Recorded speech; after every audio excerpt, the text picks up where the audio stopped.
Hey guys, आप सब लोग का स्वागत है हमारे चैनल एग्जाम क्रैकर विद एवी में। आज हम लोग बात करने वाले हैं legal and regulatory experts of banking JIB 2021 preparation class number 7। So start करते हैं एमसीक्यू से। पहले एमसीक्यू देख सकते हैं। Under the banking ombudsman scheme N arbitrator is separately appointed by. Arbitrator को कौन अपॉइंट करता है? ऑप्शंस में आप लोग देख सकते हैं, बैंकिंग ओम्बड्समैन हिमसेल्फ, या फिर आपका आरबीआई, या फिर government of India MOF ministry of finance, या फिर government of India law ministry. Answer इसका हो जाता है government of India law ministry is the correct answer, जो कि आर्बिट्रेटर ऑफ बैंकिंग ओम्बड्समैन को अपॉइंट करता है। अगला क्वेश्चन आ जाते हैं। Cooperative bank have to prepare their balance sheet and profit and loss account PL and BS, है ना, बीएस एंड पीएल जो है अकाउंट है, is in the forms set out in the third schedule. ये किसके अंदर आता है, कौन से एक्ट के अंदर आता है कि कोऑपरेटिव बैंक को balance sheet and profit and loss account बनाने का है? ये आता है आप लोग का बैंकिंग रेगुलेशन एक्ट में। ठीक है, बहुत इंपॉर्टेंट क्वेश्चन है, काफ़ी बार रिपीट हुआ है, तो इसको आप लोग नेगलेक्ट नहीं करेंगे। ठीक है, बैंकिंग रेगुलेशन एक्ट। अगला है, which of the following is true regarding freedom to banks in respect of loan delivery system. Loan delivery system में ऐसा क्या फ्रीडम है? तो परसेंट वाले को हटा दीजिए, आपका आंसर है सी।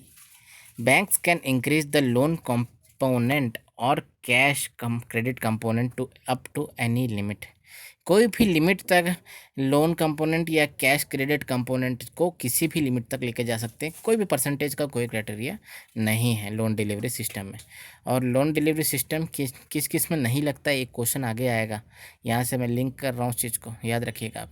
लोन डिलीवरी सिस्टम से 2 क्वेश्चन कवर होंगे, एक तो ये होने वाला है और एक क्वेश्चन आप लोग का आगे होने वाला है कि लोन डिलीवरी सिस्टम किस पे नहीं लगता है। ठीक है, next question, which of the following is not correct. अगर ऑप्शंस आप लोग पढ़ेंगे तो ऑप्शन ए और डी में आपको दिख रहा है एकदम सेम है, एक में बोल रहे हैं हाँ, एक में बोल रहे हैं ना। चलिए देखते हैं पढ़ के। फर्स्ट ऑप्शन बोल रहा है बैंक्स में negotiate bills drawn under a letter of credits on with recourse और विदाउट रिकॉर्स बेसिस। और फोर्थ ऑप्शन बोल रहा है bank can not negotiable bills drawn under letter of credits on with recourse और without recourse basis. Letter of credit में negotiate कर सकता है बैंक्स, बिल्कुल कर सकता है, तो कैन नॉट वाला आंसर आपका रॉन्ग हो जाएगा। तो ऑप्शन आपको क्या बोला है, कौन सा रॉन्ग है? तो दूसरा बीच वाला के ऑप्शंस पढ़ने की जरूरत ही नहीं है आपको, ये दोनों में देखो, कभी कभी ऐसा ही होता है, कभी कभी आपको ऑप्शन से खेलना होता है। फर्स्ट ऑप्शन और लास्ट ऑप्शन दोनों एक दूसरे का ऑपोजिट है, मतलब एक ट्रू होगा तो दूसरा फॉल्स होगा। फर्स्ट तो ट्रू है, ऑब्वियस ही बात है, बैंक नेगोशिएट कर सकता है, तो कैन नॉट नेगोशिएट वाला जो है वो रॉन्ग हो जाएगा, आप लोग का आंसर हो जाएगा डी। अगला है, Which of the following is correct regarding RBI guidelines on various types of loans? Options देखेंगे, banks will not grant loans against partly paid shares. Partly paid shares में जो है लोन नहीं है, अलाउ है, करेक्ट है ये। अगला है, banks will not grant loan to partnership proportion और proprietorship concerns against the primary security of the shares and debentures. Partnership वाले और शेयर से जो रिलेटेड है उसको भी लोन नहीं दिया जा सकता है। ठीक है, थर्ड ऑप्शन जो है, banks can not grant loans against CD, that is certificate of deposits, और buy back their own certificate of deposits before maturity except in the case of certificate deposits held by the mutual funds. ये बोल रहा है certificate of deposits के against आप नहीं दे सकते अगर वो मेच्योर नहीं हुआ है। एक केस में दे सकते हैं, अगर वो सर्टिफिकेट ऑफ डिपॉजिट कौन लिया है, म्यूचुअल फंड वाले लिए हैं। अगर म्यूचुअल फंड वाले लिए हैं तो आपको उस पर लोन दे सकते हैं, लेकिन एक कॉमन इंसान, अगर ये कॉमन पर्सन लिया है सर्टिफिकेट डिपॉजिट, तो उस पर लोन नहीं दिया जा सकता है। ठीक है, तो all of this is the correct answer as per the RBI guidelines.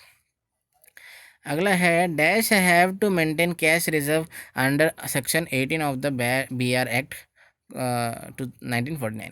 BR act में ये लिखा है आपका कि सेक्शन 42 जो होता है उसमें आपका सेक्शन 42 में CRR मेंटेन करना होता है विथ RBI हर बैंक्स को, जो कि शेड्यूल बैंक है। लेकिन नॉन शेड्यूल बैंक में आपका सेक्शन 18 में लिखा है कि उसको भी CRR को मेंटेन करना है। तो ऑप्शन आप लोग का हो जाएगा बी, जो banking companies which are not schedule banks are also have to maintain CRR under section 18 of BR act. अगला है, which of the following can not accept deposits from the public. Public से कौन deposit accept नहीं कर सकता? Banks कर सकते हैं, ऑब्वियसली कर सकता है। NBFCs कर सकते हैं, ऑब्वियसली कर सकते हैं। Other companies regulated by central government कर सकते हैं, ऑब्वियसली कर सकते हैं। लेकिन other firms that are in the business of financial institutions ये नहीं कर सकते हैं, ये नहीं कर सकते, option number D is the correct answer for this. अगला है which of the following can not accept deposit withdrawal by cheques, cheques से विड्रॉवल नहीं कर सकते, कौन सा है? तो इसमें भी आपका फाइनेंशियल इंस्टीट्यूशन आपका आंसर करेक्ट हो जाएगा, financial institution is the correct answer for this also. अगला है section 5 of limitation act provides what, section 5 of limitation act ये बोलता है कि extension of limitation period in certain cases, कुछ केसेस में एक्सटेंशन अलाउ है, लेकिन एक्सटेंशन क्या है, कब अलाउ है, एक क्वेश्चन अब आगे आएगा, उसको रिलेट करेंगे इस क्वेश्चन से। सेक्शन 5 ऑफ लिमिटेशन एक्ट ये एक्सटेंशन ऑफ लिमिटेशन पीरियड्स को दर्शाता है, लेकिन इससे रिलेटेड एक क्वेश्चन आगे है, उसको हम लोग और देखेंगे, उस याद रखिएगा, इसको रिलेट करेंगे आप लोग। Passbook is a dash of transactions between the customer and the bank, it is obviously it's a record, it is a record between the customer and the banks. अगला in winding up proceedings the depositor shall dash for the amount shown in the books of the banks standing to their credit. ठीक है, क्या बोल रहा है? In winding up proceedings the depositor shall be deemed to have filed claim, जो भी है claim उसको उनको, हाँ कंपलसरी है कि उनको जो है फाइल करना है क्लेम को, अगर वाइंडिंग अप प्रोसीडिंग्स हो रहा है तो। ठीक है, तो उसमें option number A is the correct answer for this blank. अगला, if a cheque is stolen in transit and presented at the drawee bank by a holder in due course, due course मतलब क्या है? Correct correct time पे, under the correct time, मतलब 3 महीने का जो time होता है उसके बाद वो वो क्या हो जाता है आपका, ख़राब हो जाता है चेक, क्या हो जाता है? स्टेल चेक हो जाता है। लेकिन अगर ड्यू कोर्स में कर रहा है, कोई भी स्टोलन चेक है या कुछ भी है ना, उसमें साइन है, सब कुछ है, उसमें नाम लिखा है, और बाई चांस ड्रॉई बैंक ने पैसा दे दिया, तो क्या ड्रॉई बैंक उसके लिए ऊपर जिम्मेदार रहेगा? बिल्कुल भी जिम्मेदार नहीं रहेगा, ड्रॉई बैंक को कोई मतलब नहीं है, ड्रॉई बैंक कोई जिम्मेदार नहीं रहेगा। क्वेश्चन आपका ये बोल रहा है, if a cheque is stolen in the transit and presented at the drawee bank by the holder in the due course case, and if the cheques is paid by the bank in due course, in a case the drawee bank would not be held liable, option number B is the correct answer होगा इसका। ठीक है, इसलिए अपने check को संभाल के रखना होता है कस्टमर्स को, और उसमें साइन पहले से नहीं करने का है। ठीक है, जब जरूरत है तभी करने का है। नेक्स्ट आपका, पहले कुछ लोग क्या है पहले से साइन करके रखते हैं, तो उसका गलत इस्तेमाल करते हैं कुछ लोग। ठीक है, नेक्स्ट क्वेश्चन में आते हैं। Non registration of charge with ROC, that is registrar of companies, registrar of companies में अगर रजिस्ट्रेशन नहीं कराएंगे तो उससे क्या होता है? उससे ये होता है कि वो अनसिक्योर्ड क्रेडिटर का नाम लग जाता है, टैग लग जाता है उसके ऊपर कि वो सिक्योर नहीं है वो creditor, it becomes unsecured creditor against the other charge holders. ठीक है, अनसिक्योर्ड क्रेडिटर हो जाएगा अगर नॉन रजिस्टर है तो। अगला, at the time of new partners goodwill क्या होगा? अगर न्यू पार्टनर की बात किया जाए तो क्या होता है? ऑप्शन नंबर सी देखेंगे, belongs only to the old partner who have credited it, old partner का ही आपका मेन रोल होता है, चाहे न्यू पार्टनर आ भी जाए तब भी गुड्स पे ओल्ड पार्टनर का ज़्यादा हक रहता है, क्योंकि उसी ने उस पर क्रेडिट का पूरा यूज़ किया। ठीक है, अगला है, which of one of the following is the rate at which the RBI lends money to the commercial banks in event of any shortfall of funds, shortfall of funds short time के लिए जो है RBI को किस rate पे देता है? Repo rate पे देता है कमर्शियल बैंक्स को, और कमर्शियल बैंक्स RBI को किस रेट पे देता है? रिवर्स रेपो रेट पे देता है। और अगर थोड़ा लॉन्ग टर्म की बात की जाए तो इसी चीज़ को बैंक रेट बोलते हैं, शॉर्ट टर्म पे बोलेंगे रेपो रेट, लॉन्ग टर्म पे बोलेंगे बैंक रेट, सेम है। ठीक है, क्लियर है आपको? अगला है, विच ऑफ द, तो ऑप्शन आप लोग का इसका आंसर क्या हो जाएगा? इसका आंसर हो जाएगा रेपो रेट। अगला क्वेश्चन है, which of the following is not consumer under the act, इसमें से कौन सा कंज्यूमर नहीं है? Beneficiary of service through not the hirer himself, beneficiary जो होता है कोई सर्विस का, वो मान के चलिए मैं कुछ चीज़ का कोई भी चीज़ लिया, लेकिन मेरे उस चीज़ से किसी और को बेनिफिट्स मिल रहा है, तो कंज्यूमर तो मैं ही हुआ ना, क्योंकि मैं डायरेक्टली लिया हूँ, तो कंज्यूमर मैं ही हुआ।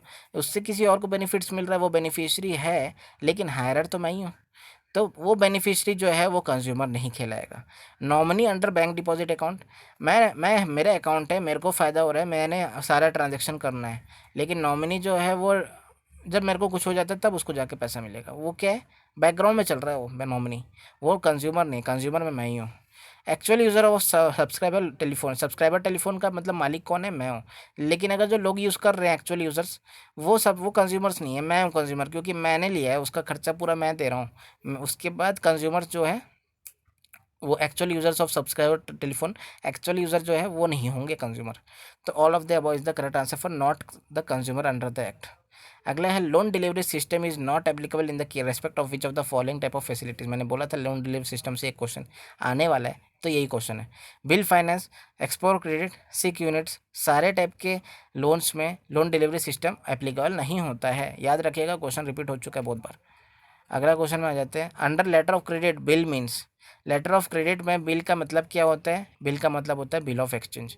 बिल ऑफ एक्सचेंज होता है मेन आपका लेटर ऑफ क्रेडिट में, ठीक है। अगला, विच of the following is not a document of title of goods. कौन सा टाइटल ऑफ गुड्स में नहीं होता यूज़? कौन सा डॉक्यूमेंट? बिल ऑफ लेडिंग होता है, रेलवे रिसिप्ट होता है, वेयर हाउस रिसिप्ट भी होता है, एयरवे बिल नहीं होता है। Airway bill is not a title of document of title of goods, ठीक है। B is the correct answer, B that is airway bill. अगला है the directions of Reserve Bank issued by the banks banking companies issued to the banking companies under section 35A of banking regulation act are। Obviously बात है, 35A और 21 दोनों binding होते हैं banks को। ऐसा नहीं कि वो फॉलो करे या ना करे, उनकी मर्जी नहीं, बाइंडिंग होते मतलब 100% उनको फॉलो करना है, मतलब करना है। तो option number A is the correct answer first, that is binding on them. अगला है negotiable instrument is endorsed as pay to Shalini only, this is called. Shalini को ही देना है पैसा, इसको क्या बोलते हैं? इस एंडोसमेंट को बोलते हैं। एंडोसमेंट होता क्या है?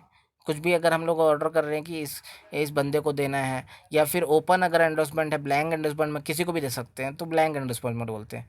अगर हम लोग बोलते हैं शालनी को ही पैसा देने का है, शालनी को ही उसको ऑर्डर किए हैं कि शालनी को ही सारे चीज़ देने का है, तो उस एंडोसमेंट को क्या बोलेंगे? Restrictive endorsement. Restricted to a person, restricted to Shalini, then it is called restricted endorsement. अगला है in securitization who is the originator. एक होता है सिक्योरिटाइजेशन में ऑब्लिगेटर, एक होता है ओरिजिनेटर। ओरिजिनेटर वो होता है जो कि ओरिजिनेट कर रहा है। कौन ओरिजिनेट कर रहा है? लेंडिंग बैंक कर रहा है। ओरिजिनेटर कौन होगा? Lending bank. लेकिन ऑब्लिगेटर कौन होगा? ऑब्लिगेटर इज़ द बोरोवर। याद रखिएगा, इस क्वेश्चन का आंसर हो जाएगा लेंडिंग बैंक, जो कि ओरिजिनेटर होता है। अगर ऑब्लिगेटर की बात की है तो कौन आंसर क्या हो जाएगा आप लोग का? बोरोवर आंसर हो जाएगा।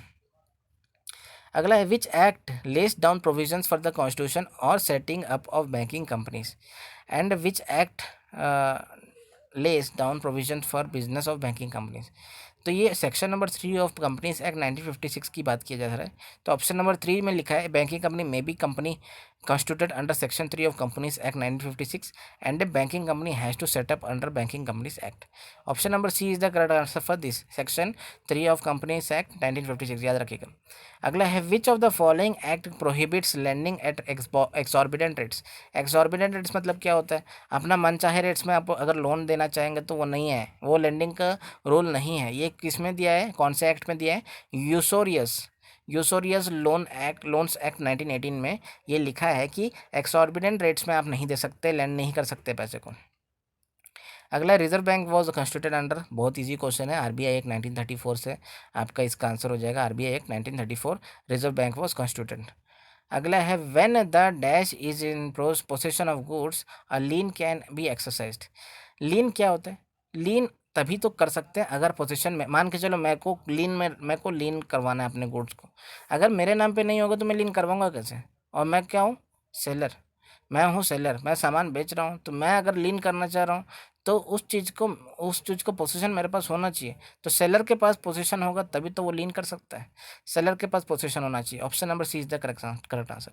अगला है the securitization company can acquire financial assets from the banks in the following manner. Securitization company जो है फाइनेंशियल एसेट्स बैंक से लेती है, किस तरीके से लेती है? या तो डिबेंचर और बॉन्ड्स या तो कर देगा, या तो एक एग्रीमेंट या अरेंजमेंट, आप लोग का जो भी है एग्रीमेंट, एंटरिंग इनटू एग्रीमेंट होगा, है ना, एग्रीमेंट विद द बैंक होगा, फाइनेंशियल इंस्टीट्यूशंस।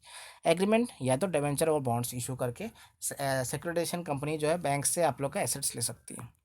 अगला है under RTI act 2005 the information can be accessed under control of a public authority. For this purpose, the public authority means any authority established by or under the Constitution, very correct, by any other law made by the Parliament of India or by the state legislature, very correct, by any notification issued or order made by the appropriate government, ये भी correct है। All of the above is the correct answer for public authority। अगला है whom does the appeal lies for commercial banks in respect of cancellation of banking license and refusal of certificate regarding floating charges of assets। Bank license को cancel करने के लिए किसका हक होता है? सेंट्रल गवर्नमेंट का हक होता है भाई। सेंट्रल गवर्नमेंट इसका करेक्ट आंसर हो जाएगा, करेक्ट इसका बैंक लाइसेंस को कैंसिल करने का। Dividends are usually paid on. Dividends किस पे पेड होता है? जो पेड अप कैपिटल है उसी पे तो होगा, जो पेड अप कैपिटल। अब क्या होता है paid up capital, authorised capital, subscribed capital. Authorised capital होता है आपका जो कि टोटल कैपिटल है, ठीक है।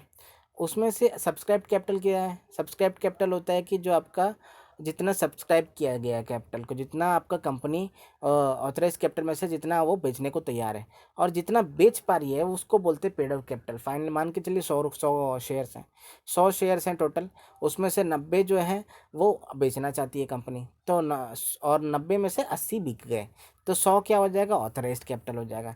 सब्सक्राइब कैपिटल क्या हो जाएगा? 90 हो जाएगा। पेड अप कैपिटल क्या हो जाएगा? 80 हो जाएगा। तो पेड अप कैपिटल 80 में जो है डिविडेंड्स दिया जा सकता है नॉर्मली, ठीक है। अगला है द एक्नॉलेजमेंट और the part payment for the purpose of extension of limitation. देखिए मैं क्वेश्चन बोला था आपका लिमिटेशन सेक्शन 5 की बात किया जाए एक्सटेंशन से रिलेटेड, तो यहाँ पूछ रहा है कि एक्सटेंशन ऑफ लिमिटेशन कब पॉसिबल है। ऑप्शन नंबर बी जो है लिखा हुआ है can be any time before the expiry of limitation. Limitation period का एक्सपायरी से पहले एक्सटेंशन करवाना होता है, उसके बाद नहीं हो सकता। लिमिटेशन पीरियड के पहले आपको करवाना है एक्सटेंशन, तब जाके ही एक्सटेंशन होगा लिमिटेशन पीरियड का। Next question, the trustees dash delegate their powers. क्या ट्रस्टीज अपना पावर्स को डेलीगेट मतलब ट्रांसफ़र कर सकते हैं? नहीं कर सकते, बिल्कुल नहीं कर सकते। कैन नॉट आंसर हो जाएगा यहाँ पे, और क्वेश्चन बहुत बड़ा है, बहुत इंपॉर्टेंट और बहुत ही फेवरेट क्वेश्चन है एलआरबी का। The trustees can not delegate their powers. अगला, under the provision of presidency towns insolvency act 1909 और provincial insolvency act 1920, the goods cover under the document of title of goods can not be included by the receiver और assignee in the assets of the insolvent. Insolvent के assets को जो है वो हम title of goods का नाम नहीं दे सकते, ठीक है। टाइटल ऑफ गुड्स का नाम नहीं दे सकते अगर एसेट्स किसका है? इंसॉल्वेंट, मतलब जो कि बैंकरप्ट है, या जो फिर दिवालिया है, या फिर जिसके पास पैसे नहीं है, या फिर उसका इनसेन है, या फिर उनका जो भी नेगेटिव इंप्रेशन है, तो उसके एसेट्स को हम लोग टाइटल ऑफ गुड्स नहीं दे सकते as per provision of presidency town insolvency act 1909। अगला क्वेश्चन है which of the following has been included in the eligible investment for the purpose of SLR. SLR में कौन सा इसमें से ऑप्शन में से कौन सा इंक्लूड किया जा सकता है? तो आपका cash management bills that is CMB. Cash management bills को आपको एसएलआर में आपका डाला जा सकता है, उस चीज़ को वो एलिजिबल होता है, ठीक है। एक क्वेश्चन आप लोग के लिए, एसएलआर आपका जो है वो बैंकिंग रेगुलेशन के कौन से एक्ट के अंदर आता है, ठीक है, और अभी एट प्रेजेंट कितना एसएलआर चल रहा है, इस चीज़ को आप लोग कमेंट सेक्शन में लिख सकते हैं अगर आपको पता है तो, ठीक है। और नहीं पता है तो गूगल करके आप उसको देख लीजिए क्योंकि बहुत इंपॉर्टेंट क्वेश्चन है। तो ये कंप्लीट होता है आपका एमसीक्यू क्लास नंबर 6 या क्लास नंबर 7 है, तो ठीक है। इससे पहले जितने भी वीडियोस हैं उसको ज़रूर देख लीजिएगा, एंड अगर अच्छा लगे तो चैनल को सब्सक्राइब कीजिए ताकि अगले वीडियोस आपको मिले बहुत ही जल्दी। अगर हो सके तो अकाउंट्स के क्लासेस भी स्टार्ट किया जाएगा। अकाउंट्स के क्लासेस से समझ में नहीं आ रहा है कि स्टार्ट कैसे करें, क्योंकि वो प्योरली आपका जो है न्यूमेरिकल बेसिस पे है, तो न्यूमेरिकल बेसिस पे क्लासेस मोबाइल से करवाना थोड़ा सा मुश्किल हो जाता है, ठीक है। ये क्या एमसीक्यू बेसिस है तो मोबाइल से करवा भी सकता हूँ, लेकिन अगर अकाउंट्स की बात की जाए तो थोड़ा सा दिक्कत जाएगा, उसके लिए मेरे को प्लान करना पड़ेगा। अगर हो सके तो थियोरेटिकल क्वेश्चंस अकाउंट्स के लाने की कोशिश करूँगा ताकि कुछ कुछ नॉलेज अकाउंट्स का भी हो जाए। अपने को लाना कितना है? 100 में 50 लाना है आपको, ऐसा तो नहीं है 100 में आपको 90 लाना है। तो देखते हैं अगर कुछ हो सके तो मेरी तरफ से तो मैं अकाउंट्स के लिए लाऊंगा। फिलहाल इतना तो पक्का है कि एलआरबी का वीडियोस ऐसे ही चलते रहेगा जब तक आपका एग्ज़ाम नहीं आ जाता है, बीच बीच में ऐसे ही मैं डालते रहूँगा, ठीक है। मिलते हैं नेक्स्ट वीडियो में, तब तक के लिए धन्यवाद एंड खुश रहिए एंड सेफ रहिए।